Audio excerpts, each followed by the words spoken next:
আসন্ন ত্রয়োদশ জাতীয় সংসদ নির্বাচনকে সামনে রেখে টাঙ্গাইলের মির্জাপুরে বিএনপি মনোনীত প্রার্থী আবুল কালাম আজাদ সিদ্দিকীর পক্ষে ধানের শীষ মার্কার নির্বাচনী জনসভা অনুষ্ঠিত হয়েছে।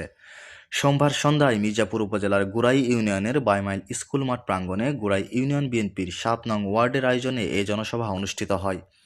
জনসভায় স্থানীয় নেতাকর্মী ও সমর্থকদের স্বতঃস্ফূর্ত অংশগ্রহণে মাঠ মুখরিত হয়ে ওঠে।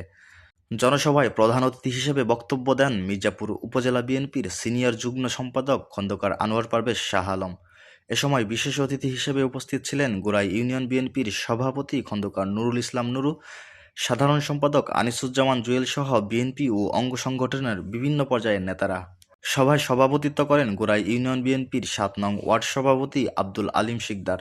অনুষ্ঠানটি সঞ্চালনা করেন সরকারি সাদত বিশ্ববিদ্যালয় ছাত্রদলের আহ্বায়ক সদস্য শাকিল আহমেদ। বক্তারা বলেন, ধানের শীষ জনগণের অধিকার ও গণতন্ত্রের প্রতীক। একটি অবাধ, সুষ্ঠু ও গ্রহণযোগ্য নির্বাচনের মাধ্যমে জনগণের সরকার প্রতিষ্ঠা করতে সবাইকে ঐক্যবদ্ধভাবে কাজ করতে হবে। একই সঙ্গে ভোটারদের নির্ভয়ে ভোটকেন্দ্রে গিয়ে ধানের শীষ মার্কায় ভোট দেওয়ার আহ্বান জানান তারা। জনসভা শেষে নেতাকর্মীরা এলাকায় ধানের শীষ মার্কার পক্ষে গণসংযোগ ও প্রচারণা চালান। আমরা আশা করি এই বাইমালবাসী বা গোড়াইবাসী যদি বিপুল ভোটের মাধ্যমে আবুল কালাম আজাদ সিদ্দিকীকে ভোট দিয়ে নির্বাচিত করে, তাহলে ইনশাল্লাহ আমরা এই গোড়াইকে একটা মডেল গোড়াই হিসেবে তৈরি করার জন্য আমাদের পদক্ষেপ আছে। আর আমরা কিছু যে বেকারত্ব আছে সেগুলো দূর করব।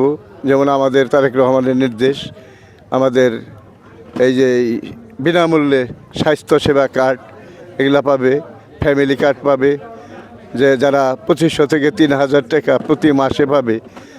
তারপরে হলো আপনার কৃষক কার্ড, কৃষকরা যাতে ন্যায্যভাবে সার বীজ এগুলা পায়, সেই ব্যবস্থা আমাদের তারেক রহমান সাহেব করে দিয়েছেন।